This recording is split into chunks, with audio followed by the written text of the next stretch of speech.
Here is the Jiro version of the Jiro. We have put the problem in the side and also pasted the algebraic model so it will be easier to make comparisons between the algebraic and the spreadsheet formulations. We'll do the model step by step and then use the solver to find the best production plan for Jiro. To go over the example, we'll use the Excel 2013 on the Windows platform.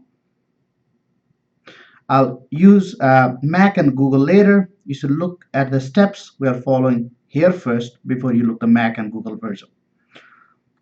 You have to have the add-in. The add-in is called Solver. If you are not in Excel 2013, then the things might be slightly different. In 2013, it's on the Data tab. If your setup is just like mine, you use the silver button there. If you do not see the silver button, then you should go to the File, Options, and Add-ins. And from here, where it says Manage Excel Add-ins, you should go there. You want to make sure that the Solver add-in is checked. You click OK, and the solver should appear here in the Data tab. In the early versions of Excel, the step you need to take might be different, but in any case, you keep in mind that the solver is the Excel add-in. Find where the add-ins are in your version and make sure solver is selected. Okay, we're now ready to set up our model. For this first example, we'll proceed in a very detailed manner to make sure you cover every important aspect of the model setup and the solver functionality. Now we need to translate our algebraic model into the spreadsheet formulation. In other words, we need to describe the problem into algebraic form.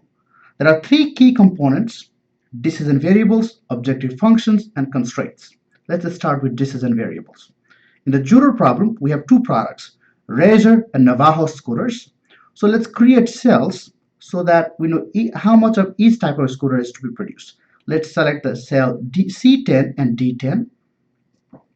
C10 will hold the value for the number of Razor scooters and D10 will hold the Navajo. That's the value of the decision variable N. Let's put as the header in cell A10, units to make.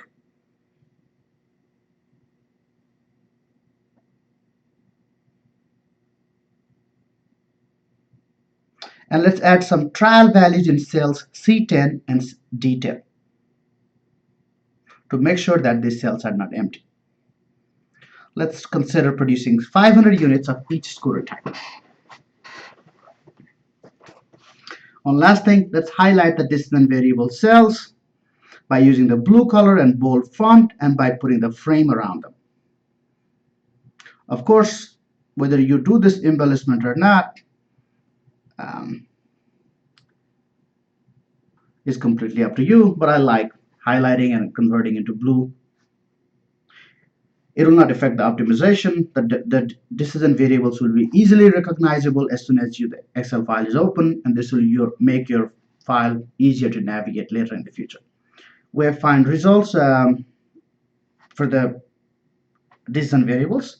We'll point the cells in C10 and D10 to identify the best possible production plan. Okay, we're done with the decision variables, and now we are ready for the objective function. The objective function in the model, so that how much profit the Jiro can make for any given decision variables. Let's calculate and record the profit value corresponding to our production plan of 500 units of each model. Let's select F10 to hold the value of the objective function, and that's the total profit value. In the cell F10, we'll be writing a formula that calculates the value of the total profit. We'll start the equality sign to tell the Excel that we have a formula in this cell. Now for each 500 Razor scooters and Navajo scooters, we have to multiply 150 by 500, and the value we must add the profit on from Navajo scooters, 160 times 500. So the total is $155,000. So we have a formula for the objective function cell. This formula will calculate the total profit value for any choice of the decision variables. For example, we try a production plan of, say, 600 units of Razors and 600 units of Navajos. It gives us $186,000. the number in F10 immediately changes to reflect the new profit value. So let's change it back to 500 and 500.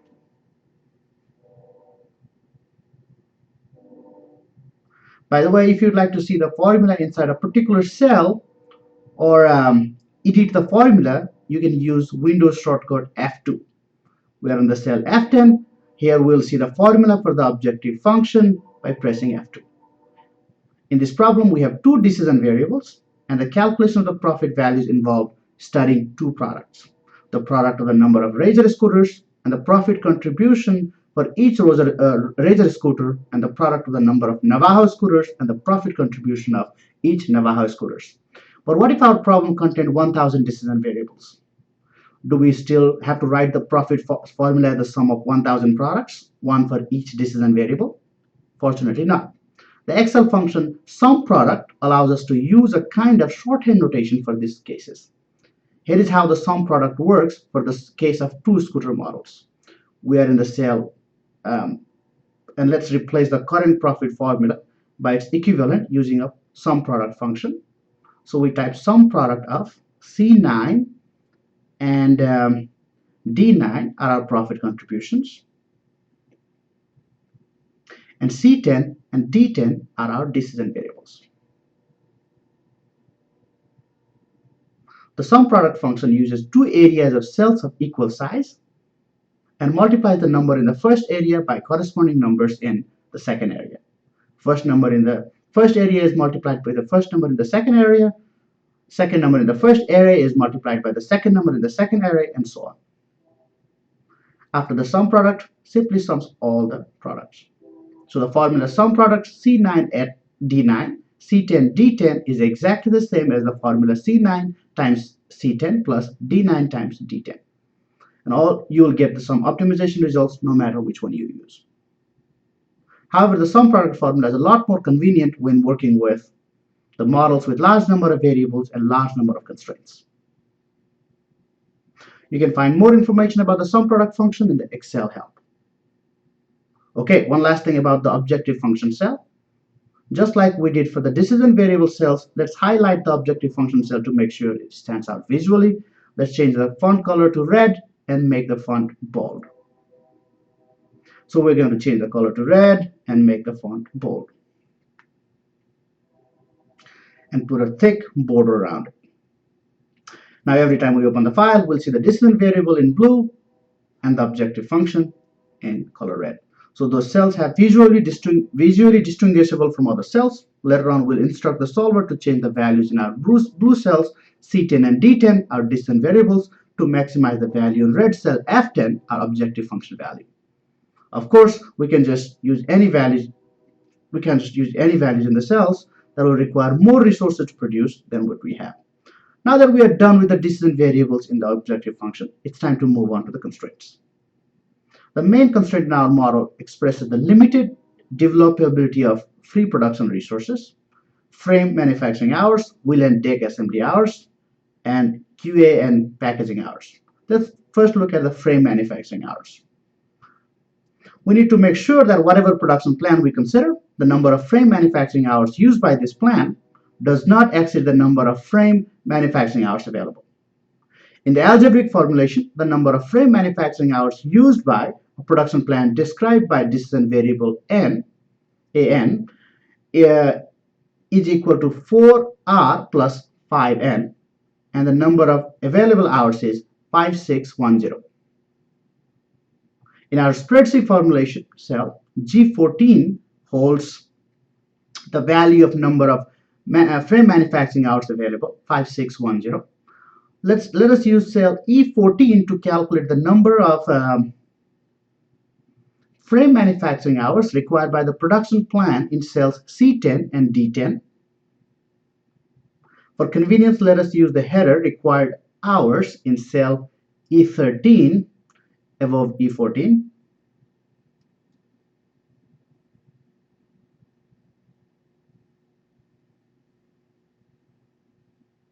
Okay, we have two more constraints to convert into spreadsheet format. The constraint on number of wheels and deck assembly hours, and the constraint on the number of Q&A and packaging hours. If you look at the algebraic formulation of each of those constraints, You will notice that both have very similar structures to that of the constraints we already dealt with, the constraint of the number of frame manufacturing hours. All three constraints have this full expression at same instructive side of the constraint, and the number of required hours cannot exceed the one in the left side, on the right side of the constraint. Let's go to the cells E15 and put the formula that will calculate the number of wheels and deck assembly hours required by any pair of decision variables in cells C10 and D10. Just like in the similar calculation, the number of required frame manufacturing hours, we need to multiply each decision variable by the number of wheels and assembly hours that a respective scooter model uses and add the resulting products. In other words, the formula that we put in the cell E15 is sum product C10 D10, C15 D15. For the production plan we are currently considering, 500 scooters of each scooter model. We have the number of required wheels and deck manufacturing hour as 1750. Similarly, we can use this E16 to calculate the number of Q&A hours, Q&A and packaging hours required by the production plans in cells C10 and D10. We'll put the formula sum product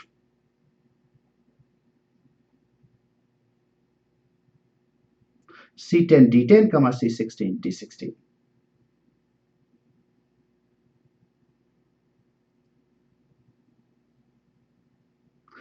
As we see, the current production plans we are considering requires 900 hours of this resource. Okay, but what if we have thousands of different resources to keep track of? Do we keep going into cells, into the E column and type the sum product formula? Fortunately, Excel provides a way of avoiding this by using copy and paste in the so-called absolute cell referencing for the cell anchoring. Let's compare the formula in the cell E14 to the formulas in the cells E15 and E16 one more time. All three formulas use the sum product of the decision variables C10 and D10. Here's the formula in the cell E14 and the consumption amounts of each respective resource. C14 and D14 for cell E14, C15 and D15 for cell E15, C16 and D16 for cell E16. So if we would take a formula in cell E14 and copy and paste it into the cells E15 and E16, we would need to instruct the Excel to leave C10 and D10 unchanged during this copy and paste operation, and to change the C14 and D14 to C15 and D15 into C16 and D16 and so forth. The way to accomplish this is use the absolute cell referencing or cell anchoring for the cells C10 and D10 during the regular Excel copy and paste operation. Here's how we accomplish this. We go to the cell E14, highlight cell C10 and D10, and use the Windows shortcut F4 to put the dollar signs around the addresses for cells C10 and D10. These dollar signs instruct Excel not to change the addresses of the cells, and we have seen this before when doing copy and paste. If I now copy and paste the formulas E14 into E15 and E16, I get the correct formulas in those cells. So I'm doing the copy and paste. For example, if I look at cell E16, I see the formula sum product C10, D10, C16 D16. Clearly, using the anchoring technique, I can simply type a formula for one cell and then, in this case, one variable cells, and copy and paste for the cells to calculate the consumption hours for all other resources. And it does not matter if we have hundreds of those or thousands of those. I can still do it in one copy and paste operation. You can learn more about the absolute cells referencing in Excel help. Let us also use a visual key to indicate that what we want in the optimization is the values in the cell E14, E15, and E16 to be less than or equal to the values in cells G14, G15, and G16. So we put the less or equal to sign here. This is just a visual embellishment to make sure that we can read our file in an easy manner. Okay, we have created cells that hold the values of the decision variables, the objective function, and the resource consumption values. How will we go about finding the best production plan? In short, we want to find the values in the cells C10 and D10, our decision variables, that make the values in the cell F10, our objective function cell, as large as possible while making sure the values in E14, E15, and E16 do not exceed the values in G14, G15, and G16 respectively. These are resource constraints. For example, if we produce 500 units of each model, we earn the profit of 155,000, as Excel tells us. And all of our resource consumption values stay within allowable ranges. Well, we can make more money by increasing the production. Let us try producing 500 razors and 750 Navajo scooters. Our profit jumps to 195,000, but unfortunately we ran out of frame manufacturing and wheel and deck assembly resources. So we cannot simply implement this production plan. Now let's tone it down, say 600 Navajo scooters. So our profit goes down to 171,000. And our required number of hours stay within the allowable limits. So we can keep checking different values of decision variables, trying to improve the profit while staying within the resource limits. The problem is, if we're trying to do this, we will spend a tremendous amount of time checking out various possibilities, and even we might not find the best production plans doing this for hours, especially if we deal with many decision variables. This is where the solver comes in. It would be impossible for a human to check all possible alternatives, just because there could be so many different alternatives. The solver, though, does a much faster and much more thorough job by checking through these alternatives and trying to come up with the best. So let's bring in the solver. Let's go to Data, click on Solver. The solver parameter dialog comes up, and the set objective here's the set objective part. We click on the cell selection, choose the cell F10 to represent our objective. As you can see, solver can maximize or minimize the objective. Minimization could be helpful if you're dealing with the minimization of the costs, or you could select the values of decision variables to produce a desired value of objective function. In a scooter problem, we maximize profits, so recheck max functions. Next, we use by changing variable cells to specify where our decision variables are. So we'll use the cell selection tool again to point at the cells C10 and D10. And we go back to and see the Excel now understands where our decision variables are. Finally, we need to specify the cell where the constraints are. We use subject to constraints part and click add. The dialog add constraint appears. In this dialog, we use cell reference to select cells E14, E15, and E16 on the left-hand side of the constraint. We use the constraint part to select the value G14, G15, and G16 on the right-hand side of that constraint. And now we instructing this over to make sure E14 does not exceed G14, E15 does not exceed G15, and E16 does not exceed G16. So we use a constraint less than or equal to, right? Out of the many choices we have, we'll use the equal to later. So let's select our less than or equal to sign. Let's click OK. We'll see that this constraint is added. What is left is adding constraint that tells the solver that our decision variables must be integer and non-negative. Let's add the integer constraints first. We click on add, select our decision variables C10 and D10, and then the drop-down menu int option, which means integer. Now click OK, and the Excel solver understands that. It must be only integer values in cell C10 and D10, right? When it searches for the best production plan, it only chooses integers.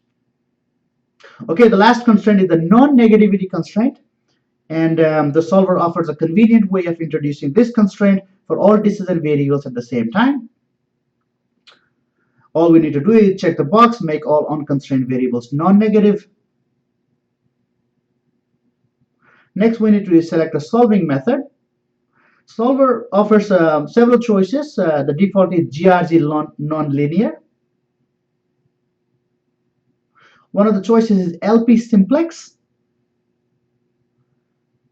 This is a solving method that can only be applied to linear models. In other words, if you know the objective function is linear and the constraints are linear function of decision variables, then you can use the simplex LP. This is a very efficient solver for linear models. If your model is not linear, however, and you're trying to use LP simplex, the solver will complain. Now, in this discussion, I would like to focus on the details of the modeling process rather than the distinction between linear and nonlinear models. So I would leave the solver method to GRZ nonlinear. It really doesn't matter because this is linear. This solution method is very general and will allow you to work with many different kind of models, both linear and nonlinear. And in the word of caution, if you select the GRZ nonlinear model, you do not have to worry about whether your model is linear or nonlinear, which is a good thing, since it's a general method of solving optimization problems. But it will try to find the solution of any model you formulate. And however, it's not able to guarantee that what it finds, what it gives you as a solution, is actually the best possible alternative in every case, if it is, especially if it's nonlinear. In addition, the output of the optimization using the GRZ nonlinear may depend on the trial values of the decision variables. So when optimizing using this method, run it several times with different trial values of the decision variables to see if you can improve the objective function value. Okay, the last stop before optimizing, let's go to the options and make sure the ignore integer constraint is unchecked. That way we are really making sure that the solver will not try to produce something like 54.6 scooters. We are ready to find the best production plan. Let's click the solve function, make sure the solver found is solution is displayed on the dialog that appears, and it does. Let's click OK and then look at the spreadsheet. Solver recommends producing 840 units of Razor scooters and 450 of Navajo scooters. If Juder wants to maximize its profit given the resource the company has, the corresponding profit value is 198,000. Before we leave Excel, a few words about solver messages. This time the solver came up with the message solver found a solution. This is the message we want to see. I would like to mention two other messages that we do not want to see.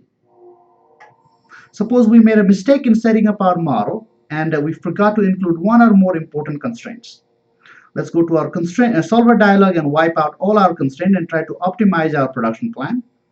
So here we go. I'm going to delete, so we have no constraints. So of course that is silly. So let's try to solve the model and see what kind of message the solver comes up with. Well, the solver comes up with huge red explanation sign and this message objective cell values do not converge. That means that the profit in this model can go to infinity. Well, when you see a message like that when trying to optimize your model, please remember that it most probably indicates that you forgot an important constraint. Okay, let's put back our constraints. Add and the constraints should be less than 3 values and